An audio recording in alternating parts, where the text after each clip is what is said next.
लातूरच्या कुटुंबियाला मुंबईमध्ये नितीन नांदगावकर यांच्याकडून मदत झाली आहे. ते म्हणजे कशी ते पाहूया.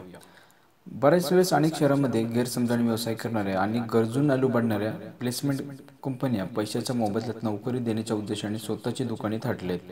तसाच काहीसा प्रकार मुंबईतील ड्रीम मॉलमध्ये साईड रिक्रुटमेंट प्रायव्हेट लिमिटेड कंपनीमध्ये सुरू होता. त्यामध्ये लातूरच्या एका शेतकरी कुटुंबातील दोघांकडून प्रत्येकी 1,27,000 उकळून त्यांना नोकरीचं आमिष देण्यात आलं. नोकरीच्या निमित्तानं त्यांनी लातूरवरून मुंबईला फेऱ्या मारण्यात आजपर्यंत जवळपास 15,000 रुपये खर्च झाला. अशाच एकच निदान होतं की नोकरी लागेल, परंतु ही शुद्ध फसवणूक झाल्याचे समजतात.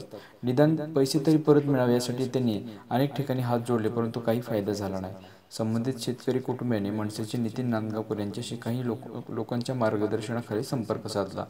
प्रत्यक्ष कंपनीला भेट देऊन नितीन नांदगावकरांनी विषय मार्गी लावत संबंधित शेतकरी कुटुंबियाची जवळपास 3 लाखापर्यंतची रक्कम अधिक तसेच लातूरवरून आजपर्यंतच्या प्रवासासाठी झालेला 15,000 रुपये खर्च देखील परत केले आहेत.